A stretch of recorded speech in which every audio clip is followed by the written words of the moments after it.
So a few years ago, I worked as a valet for one of the biggest hotel chains in the world. It was the best job I ever had in regards to the pay. I took home thousands of dollars a month. It may not sound like a lot, but I was 20, so it was a big deal for me. I had started in the summer. Come winter of the same year, it's 2 days before Christmas and relatively slow. There's me and one other person working the front drive. I tell him I want to go home early, so he goes for his break. Out of nowhere, a truck comes speeding around the corner and pulls into the driveway and stops in a way that would impede traffic.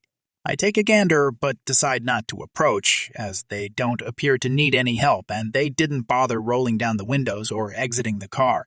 A few minutes goes by and a car pulls up behind the truck. I approach the car, offer the driver assistance, and provide directions to the garage. However, the truck still has not moved, so I approach to ask them to pull to the side.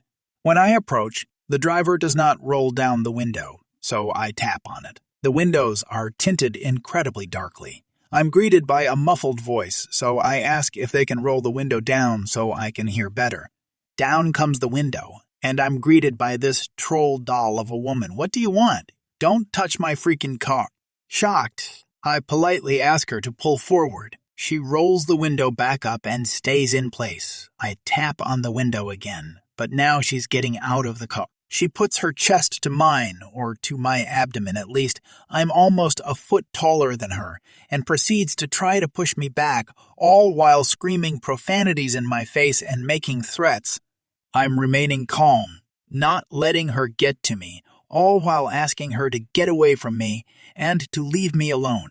She continues trying to back me down, constantly being in contact with my person. After a few moments, I extend my arms to create space between us, and she attacks. Now I know how this might sound to those of you that are skeptical. I assure you, it was the gentlest extension of my arms I could muster. I made sure I didn't shove her or push her down in any way. She returned swinging at my face, scratching and punching me. She had knocked my glasses from my face and threw stomach punches. Now I'm upset. Still doing my best to keep my cool, I defend myself and put her in a front-facing headlock and restrain her until help arrives. In the mix of the whole incident, her daughter attacked me from the back as well with punches and an attempted headlock, but I proved to be too resilient. Told my job I was going home for the day, went to press charges and to seek medical attention. I returned to work the next day to be suspended pending investigation, all while being assured by my manager, yeah, man, don't even worry about it. It's just corporate's dumb rule. Mind you, the entire incident was filmed by the hotel's security cameras, so I had no reason to lie or feel like my job was in any danger. I subsequently got fired for said incident and had assault charges brought against me from my assailants. We go to court and these birches don't even have lawyers sitting in the courtroom laughing and making snide remarks. My defense lawyer had subpoenaed the tapes and brought them in as evidence, which had the charges against me immediately dropped. But that's not all. Now, the district attorney had picked up assault charges against the two of them. They are offered a PBJ, probation before judgment, and turn it down in favor of a jury trial, all the while still coming to court laughing and giggling, being represented by a public defender. Case goes to trial. Jurors are shown the video, which completely backs my story and destroys theirs. This lady is still lying, insinuating I just walked up to her and assaulted her and her daughter. Come to find out, this is her fourth time being tried for assault, and she has never been to jail. She gets convicted of second-degree assault, and I'm invited to give testimony at her sentencing trial. I have no criminal record, had a full-time job, am a full-time student, and had a beautiful baby girl less than a week after being suspended and fired from my job. The witch got 2 years, and they cuffed her in court.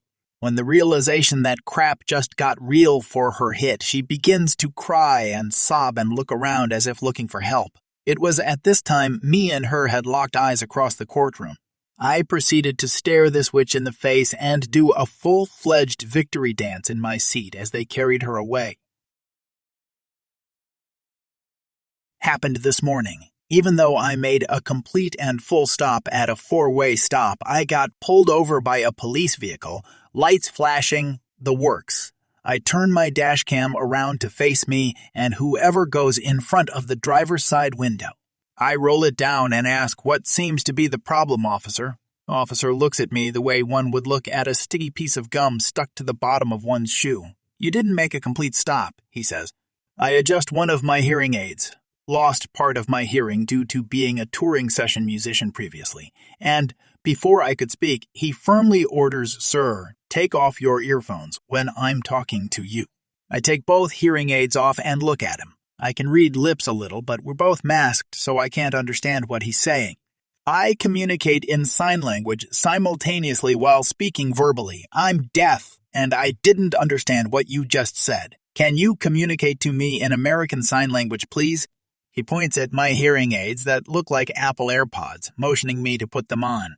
I respond, "Yes, officer. Without those, I can only communicate in ASL. Please instruct me in ASL, and I will be compliant in every possible way." He looks at the dash cam that's neatly pointed squarely at us and mumbles, "You've got to be kidding me." He then motions for me to go, giving me 2 thumbs up. Needless to say, I rolled up the window and drove away as fast as legally allowed. Couldn't wipe the smile off my face all day. This was 7-ish years ago in upstate New York. I had moved there for graduate school and knew no one. The first place I lived was with roommates I found on Craigslist. This was the first place I had ever rented in my life, with my name on the lease where I was essentially responsible for myself. The roommates I had were shady and the place was a wreck, but cheap at least. I made a few friends in the first couple of months, and by about November they were talking about finding places for the following year, which is common in a lot of college towns. 3 of my friends found a place together, and so I decided to find a place with my 2 other friends. We'll call them Pat and Dora. We look around a bit and end up finding a place a few houses down from our other 3 friends and sign the lease in late November. Like lots of the housing in this area, it's a house with 2 apartments. We're upstairs and 1 downstairs. We later found out 4 undergrads and a shared basement garage. The landlord seems pretty swell too. Included in our rent are snow removal and water. Heat, power, and internet are not. In this area, especially, this is common as heat is expensive. Also, chatting with the landlord about this, he explained to us that to have separate billing for multi-unit housing, that you need to have separate meters for each unit, legally. He goes on to say that for this and most properties, this is pretty easy to do for electric, but a lot harder and expensive to do for water, which is why most multi-unit places include water. The school year comes and goes, and we move in at the beginning of June. No problems. Toward the end of August, our landlord calls and tells us he's selling the place. Not to worry, though. Our lease is still good, of course, and the new guy owns some properties already. Cool, whatever. We get the new address to send the check to. The new landlord seems fine. We called in October about a power outlet not working. He got it fixed. He's good about snow removal. No real problems. Also, he's from New Zealand. Tells us he owns a dozen or so properties in the area.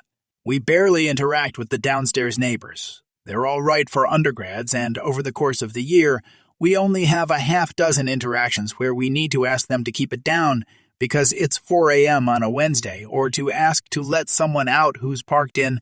Notable is that the school we're talking about here is fairly expensive, and most of the undergrads come from backgrounds with a fair amount of money. You'd need to in order to afford this school, or take out a heap of loans. Downstairs, neighbors have really nice cars, and a lot of nice stuff in the garage. Seems likely they come from money. They also let us have their bottles and cans to recycle, which is really nice of them, and nets like $10, $20 a week. The school year comes and goes. We move out. I moved out first over Memorial Day since I'm working in Asia for the summer and then moving out of state. I don't see the place again, but ask roommates to clean well enough so that we get some of the deposit back.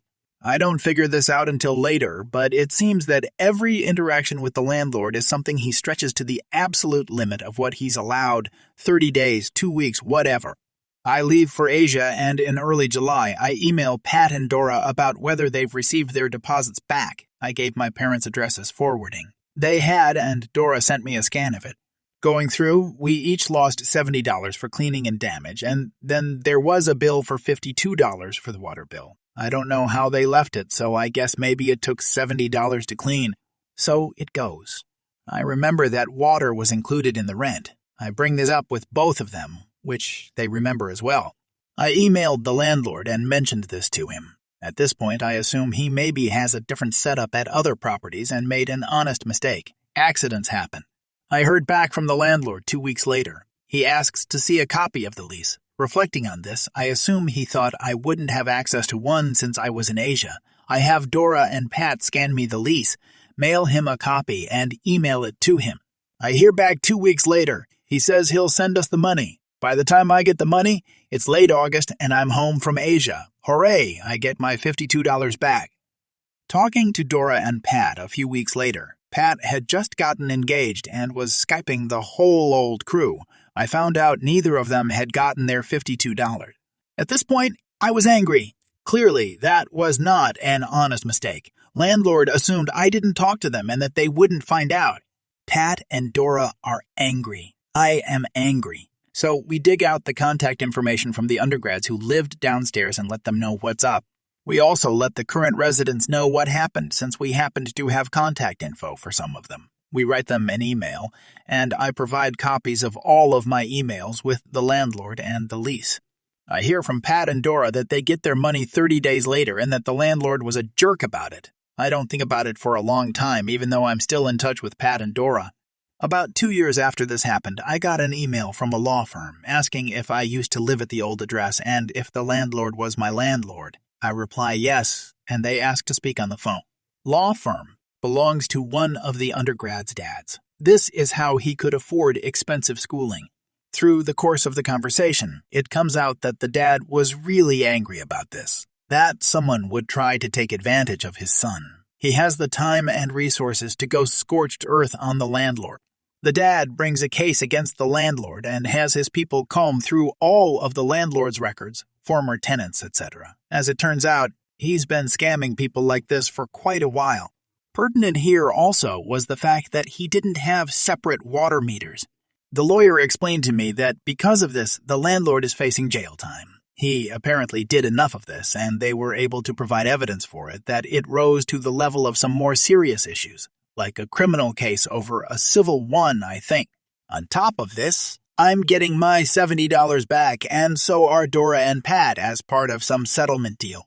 Landlord might have to sell his properties. The kicker is that, as it turns out, the landlord's legal status could be in jeopardy because of this being a serious crime. I don't really remember the particulars, though, to be honest.